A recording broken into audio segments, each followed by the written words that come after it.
Well, I bring you greetings from Michigan. I'm Eric Cardwell, the proud principal of the Besser Bulldogs in Alpena, Michigan. I currently serve as the Zone 6 Director for the states of Iowa, Michigan, and Wisconsin.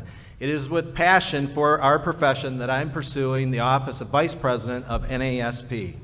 Stop and think. Do you remember the pivotal reason why you joined Naesp? Naesp has helped me become the very best for my students.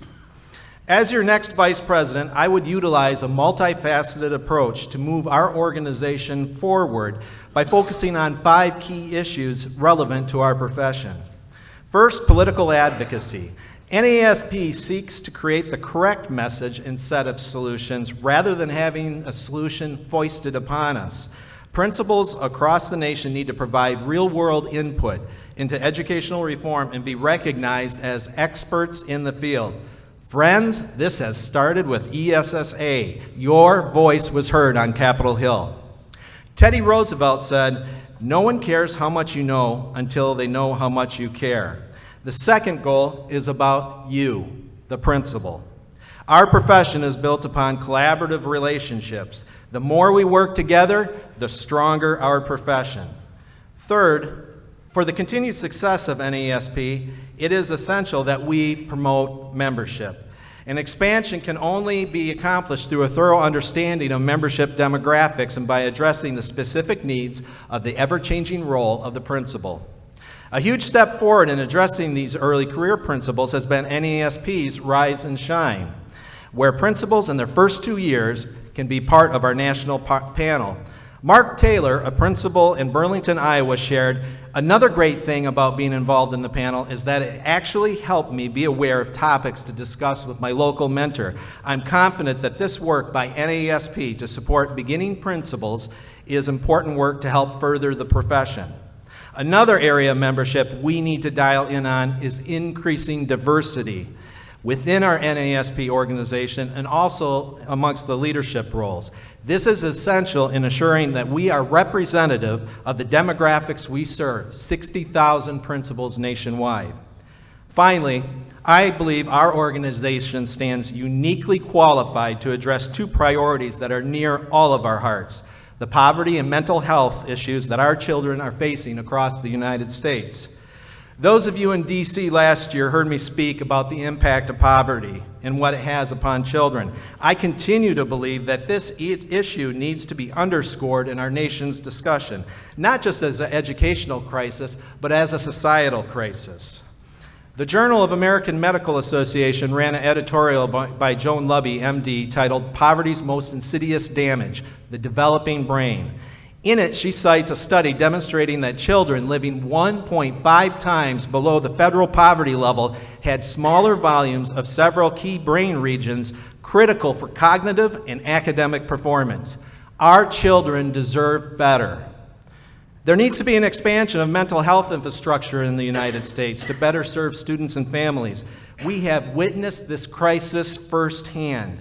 Hannah was in 1st grade last year and had multiple issues in and out of school. Her mother's pleas for addressing the mental health issues of her daughter were heard only after Hannah threw herself out of a 2nd-floor apartment.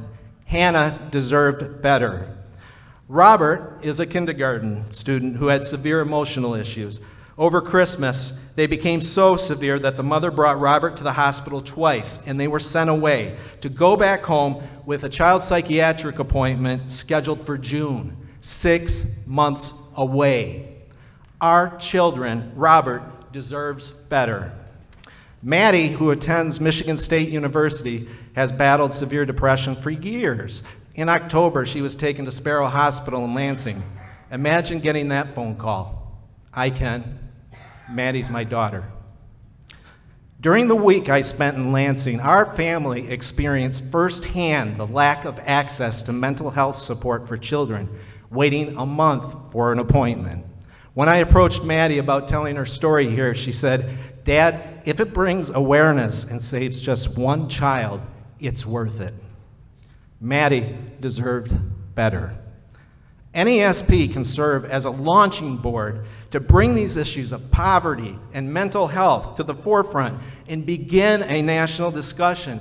It is our moral imperative that we move these issues forward for children. Again, stop and think. Do you remember the pivotal reason why you joined NASP? Our profession is about people, and that's the secret of our association's continued success. NASP understands this. It is this tapestry that speaks of our profession and tells our story from south to north, west to east, and everywhere in between. Thank you for being an important part of the NASP tapestry. It would be my distinct honor to serve and advocate for you as your next Vice President of the National Association of Elementary School Principals.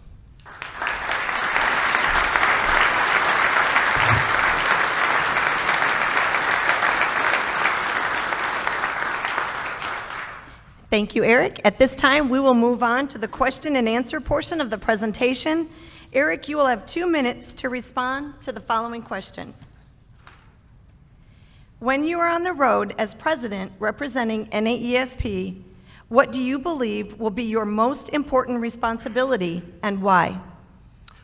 When I'm on the road representing NASP as president, my most important responsibility would be to inspire, communicate, and engage. The power of one. Nadine Kane was my superintendent when I became a principal. She came to my office one afternoon and strongly encouraged me to go to my first state conference. Of course, I balked because it was my first year, and I firmly believed that the building would fall down without me there. She refused to take no as an answer, and I went to my first conference. And I'm here to say, if there hadn't been a Nadine Kane, I would not be standing before you now. Who is your Nadine Kane? Each of us today do not stand here simply as individuals, but we stand here as a summation of all the people who have touched our lives. The work we do as principals is rewarding but difficult work. My charge, our charge, is to be that power of one, to create a ripple effect in a principal's life, to be a game changer in their career, to let them know that they're not alone in the field and provide encouragement to not be just another member, but to actively participate within their state and their national associations. While president in Michigan, I traveled in excess of 40,000 miles, meeting with colleagues and gaining perspective. This has continued as Zone 6 director. Kyle Walsh in Hollandale, Wisconsin emailed me and he said, "Thanks for reaching out. It's nice to hear that the results are being used by policymakers, since honestly, I never believed they actually listened to anyone in the profession. This has been a great resource for me, and in my first year, having more people and places to turn has been really great." Doug Hibbs in Burton, Michigan said, "I appreciate any support that NASP can give. We're actually working on getting my staff to keep a growth mindset and work with students of high poverty. Also, in the Flint area, working with the water issue has been another big mountain to climb."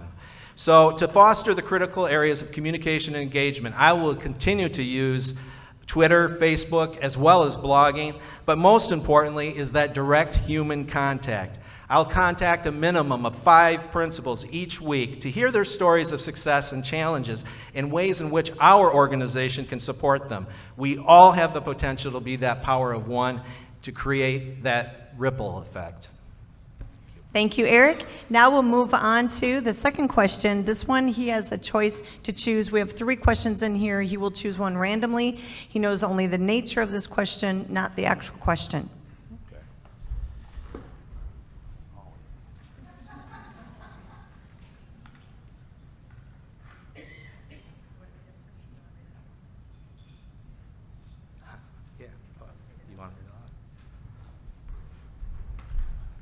The question Eric is going to respond to: if you had an opportunity to address our U.S. Congress on a topic related to education, what topic would you choose and why?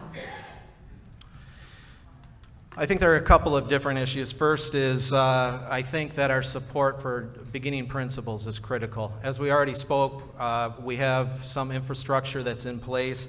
56% of our school administrators have 0 to 5 years of experience. And I think the reality is the burnout rate is quite high, so we need to look at ways in which we can support them, not just our associations, but as well as Congress. Another issue in addressing Congress would be, as I alluded to earlier, the mental health and poverty issue. That is huge right now. And it's not a question or an answer that we can solve solely as educators. It is going to take several agencies to help put that in the forefront. I was speaking with one of our CMH workers in Michigan about that, trying to gain perspective, and I will tell you what, they were excited to have somebody from the educational field engage them because they feel the frustration. This CMH worker had 70 clients on a caseload. I want you to think about that, 70 clients. How is that doing justice for our kids? It is a Band-Aid approach, and we need to address that.